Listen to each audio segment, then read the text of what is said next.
Hi everybody, you're watching Thailand Bound. This is Peter. If it's your first time here, welcome. And just a word of warning, if you've stumbled upon this channel by accident, I do talk about things that have an adult nature from time to time, so be warned if you're a little bit sensitive, this might not be the channel for you. สวัสดีค่ะ Okay, before we get into this week's stories, I've got three nice stories lined up for you this week. Before I get into the three stories, I just want to give a bit of a shout out to a couple of people. First of all, Ed Sweeney, you all know him. He's got his own channel, puts out some good stuff. Currently does a live stream every Wednesday night about 10 p.m. UK time.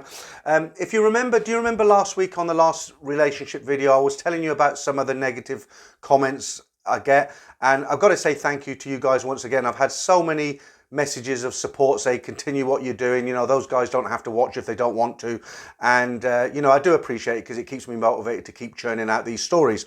But Ed Sweeney, who has a very popular channel, he left a comment on that particular video, and it's such a good comment. I thought I'd just read it out before I get into these stories. So I'm just quoting Ed here, and I'm going to read this out to you. It says, just before I read this out to you, if you remember that one particular comment last week, the guy had said to me, he said, look, you're not even in Thailand, you're flogging these stories to death, nobody's interested, go away, sort of thing. And Ed's written on the comment, he put, keep doing what you're doing. As for the guy who said you shouldn't be doing Thai stories when you're not in Thailand, well, as far as I know, Shakespeare never went to Italy, but it didn't stop him having a great success with Romeo and Juliet. So thank you for that, Ed. That was very well put.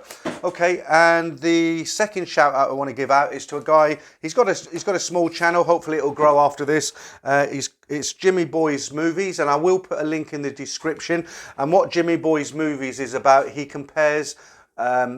When you get a standard film, you'll sometimes get a director's cut or an extra long feature. He watches both the movies, and he basically explains, is it worth paying the extra £5 or £10, whatever it is, to see the extended version. So as I say, I will put a link to his channel in the description, and you can go and have a look at that if that's the sort of thing you like to look at. Attention please.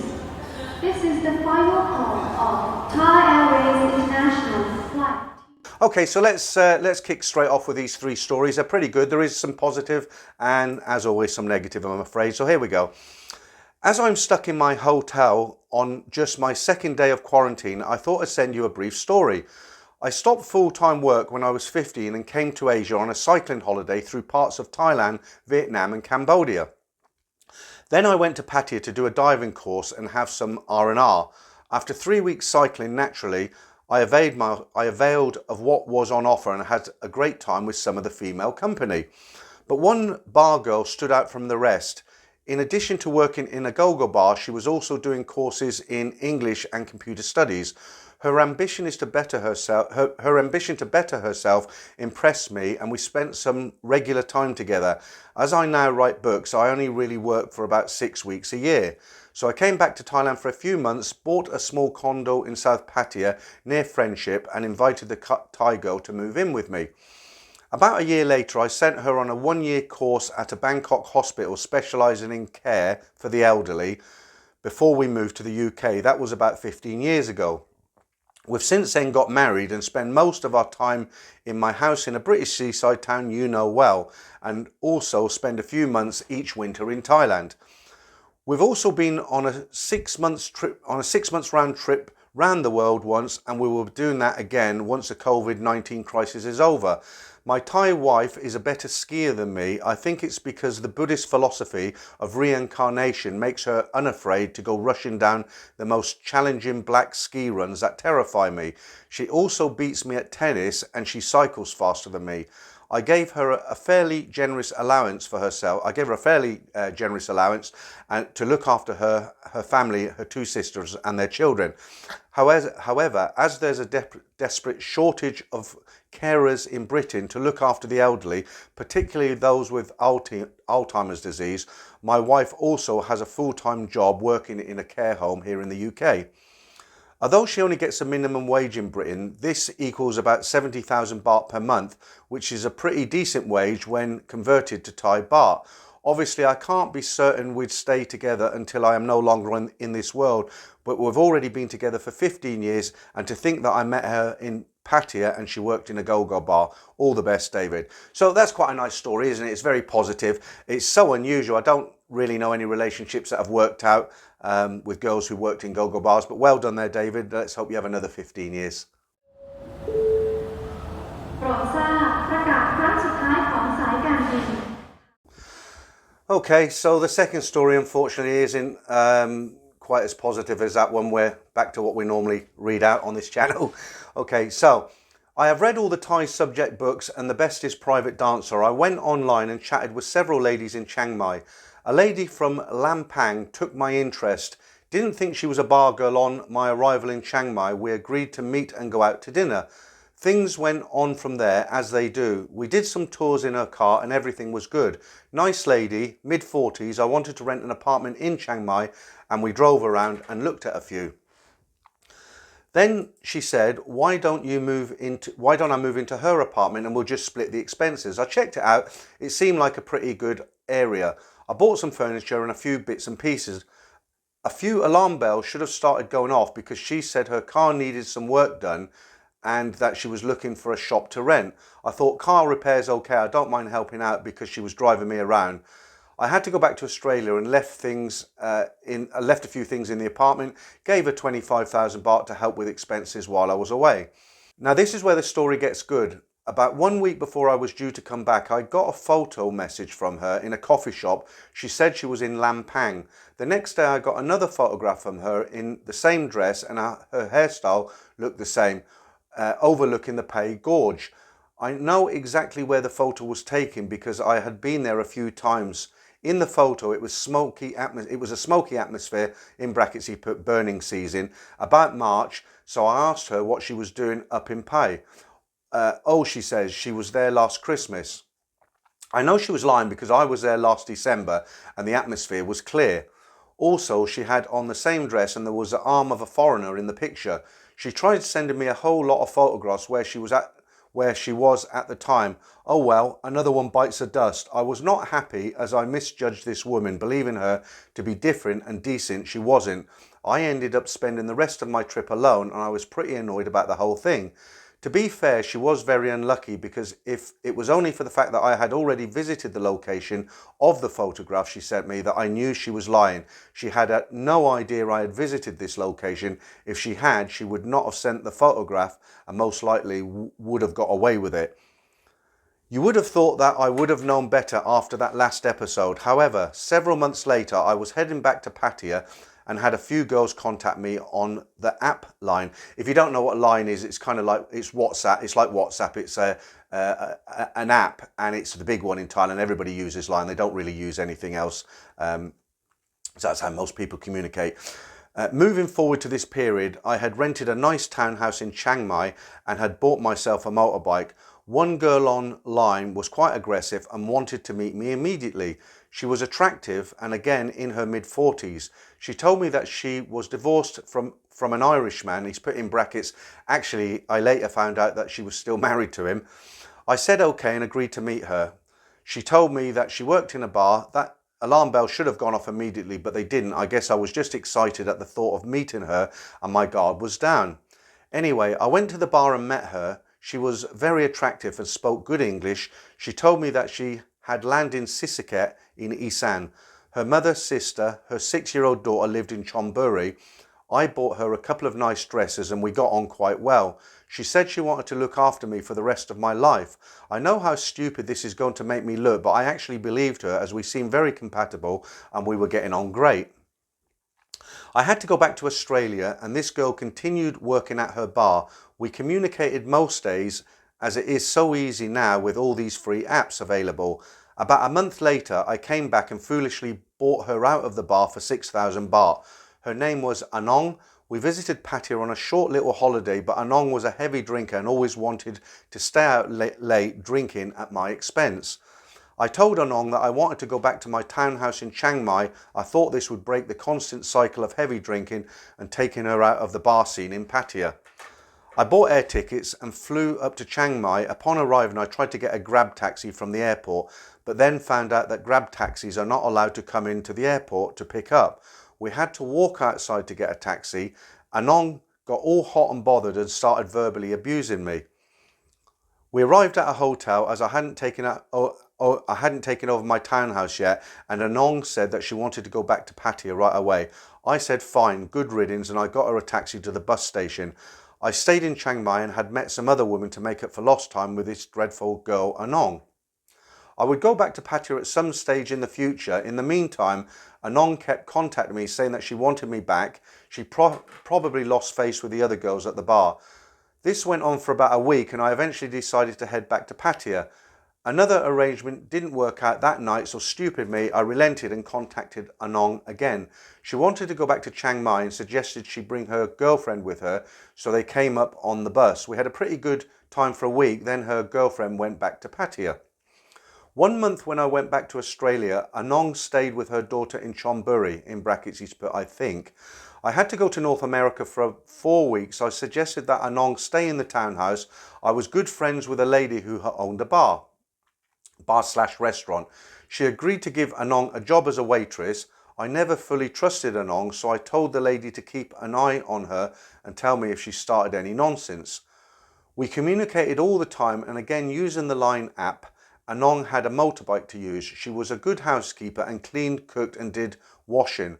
What I didn't know was that she was the worst nagger I had ever come across in Thailand. It's called yak yak. All the time I was with her, I couldn't do anything right. We rented a car and I drove some trips. Anong was the worst backseat driver I have ever met in my life. After I came back from North America, I thought it would be a good idea to buy a small car to get around and make some trips. Anong didn't have a license, so I paid for her driving lessons. It's quite difficult for a foreigner in Thailand to buy a car on credit, so I foolishly agreed to put it in Anong's name. We ordered a new Honda Jazz and put down a small deposit. I then transferred a lot of money to Anong's bank account, but thankfully not all of it. This went on for about a week, but the yak yak got worse. Finally, one afternoon, Anong received a message and I went home. She wanted me to bring her some food. We used floor fans for cooling in the townhouse. I had left a fan on downstairs to keep it cool and went upstairs for a shower. Anong came home and I thought she would thank me for bringing her food. Not at all. She said, "Hope you turned the fan off upstairs." I said yes. Then she said, "Why you leave fan on downstairs?" I just erupted and left the room and went back upstairs. I was so angry I was hyperventilating. After a while I calmed down and told her to pack her bags and get out. I'd had enough. I told her to keep the car deposit money. I was not bothered. Anything was better than staying with her. I cancelled the car. I returned to the house. A few hours later she had gone back to the bar. I messaged her. I wasn't joking. I packed up some things and I took off on a 3-day motorcycle trip. When I got back, Anong had moved out, but I had decided to get out of the country right away. So I flew back to Australia that night. Later, I found out from the female bar owner that yes, she had been cheating on me, and she admitted that Anong was only ever in it for the money. Anong stayed on in Chiang Mai. She did not get back to Pattaya, probably because she lost so much face. I also found out later that she conned the Aussie guy she had been cheating on with me to get a visa to go to Sydney. Of course, that didn't last long and she came back within a month, just long enough to get a picture at the Opera House and on a yacht in Sydney Harbour, all to go on her Facebook page to gain face with her friends. Bit long story, Peter, but a good lesson for everybody else. Cheers, Don. Yeah, I mean, the only thing I'd say on that, Don, I mean, there were early warning signs there right at the beginning, and I think you gave her too much slack. Personally, if I was in your situation, I would have just stopped immediately. But there we go. For security reasons, please do not leave your belongings unattended. And on to our third and final story. Okay, this is quite a short story, and I'll just jump straight into it. So, around 2005, a friend of mine walked out of the High Court after separating from his wife after a long and painful journey. My friend had several children with his now divorced wife. He was 56 and very vulnerable. I suggested to him that he needs to get out there and start living again. There are lots of good things out there and you just need to go out and find them. Easier said than done, I guess. I told him I had a plan to dig him out of his misery, but he needed to work with me and it involved jumping on a plane to an unknown destination with no details available until arrival. I would be travelling with him and a colleague, and within reason would guide him throughout the trip. All he needed to do was pay his way and he would be advised on plans in due course of his departure date. He agreed. Needless to say, my plan was to take him to Thailand and introduce him to fun and madness into his new life, and booked him on a business class flight. I also booked him into a tropical resort hotel in Pattaya for a few weeks, and we were now ready for a great holiday. I got him to pick me up in a taxi. I'm very organised, and we go to the airport. We were sitting in the business class lounge being served drinks with the best to come. At this point, my friend knew his destination, with which he was totally unfamiliar. As anticipated, the questions started coming, many and fast. My response continually was, shut up. No answers, no questions, so no point. We arrived in Bangkok and taxied to the tropical resort. Carefully chosen, I was familiar with it and knew the accommodation set up, and it was in a good area. I checked us all in and he was directed to his room, was told to put on a pair of shorts and a t-shirt and be at reception within 15 minutes as we were going on a trip for a few beers and a look around. We headed off to a nearby bar and ordered some beers. I decided with my colleague that Pete will get a 3-day trial run after telling him all about the do's and don'ts in Pattaya, and I will be keeping a close eye on him as it's his first time. Well, not too close. After 3 days, I expect him to be able to handle himself without being scammed or conned. Same thing really, isn't it? And he can go into free flow and I can step aside. Anyway, first I got him what appeared to me to be suitable company at the bar, and he was blown away and had the time of his life. The next day, his head was in a spin and life was looking glorious. Day 2, I introduced him to Thai cuisine, after which he had another great evening with a different female friend and all went well. I think it was day 3, things started to take a different direction when he took a shine to one particular girl whilst getting a massage. He saw the massage lady in a different light than the bar girls. She got really under his skin and was half his age, unthinkable in his home country. The next day we seen that she was holding his hand and found out that she was no longer working in the massage shop for the moment. Pete was now paying her wages as well as everything else, so that she did not have to work and could spend all of her time with him. Pete felt like a teenager again and was no longer sharing our company. He was slobbering all over her and my colleagues could not tolerate him. As we sat in our local Thai restaurant one evening, my colleague asked me to swap places as Pete was in his view with his girlfriend and acting like a doormat. Pete started asking me a few questions about living in Thailand as I discovered that he was compiling an annual cash flow on a spreadsheet. His background was in finance to establish how long he could survive in the future in the land of smiles. His conclusion was 17 years, bringing him to the graceful age of 73 based on his existing resources. I'll fast forward. Pete was obviously on the return flight with us back to the UK. He had a lot to think about when he returned home. He now had a girlfriend in Thailand, half his age, who he had spoiled rotten and with whom he would have an ongoing contact from abroad until he put his master plan in place. So what happened next? On his return to England, he was offered some financial consultancy work by another colleague of mine who introduced him to a mature bookkeeper who was churning out the numbers. She was of a similar age to him and he fell head over heels in love with her and they lived happily ever after. Well, up to the last point I met him, which is in excess of 10 years ago. So what happened to Thailand? It vanished into the distance and he never returned as far as I'm aware and had no further contact with the Thai girl. So was it the Thai dose of medicine that triggered the final result and jigged him up? Maybe. We will never know, other than the fact that Pete was now living life again after wasting 20 years in misery and got himself a future. Yeah, that happens quite often, doesn't it? Guys go to Thailand, they meet the girl of their dreams or what they think is a girl of their dreams, and they make plans, head back to their own country, then it all goes out the window. They forget all about them. Okay, so that's it again for this week. 3 more stories, and I guess we'll be doing some more stories next week unless something else comes along. I'd just like to say once again sincerely a big thank you to all you guys who show me lots and lots of support. You know, I'm churning out these stories every week and I do get the odd comment, the odd silly comment. It does make you think, but like I say, you guys have shown some terrific support, so thank you for that. And that's it once again for this week, and I'll be back next Saturday.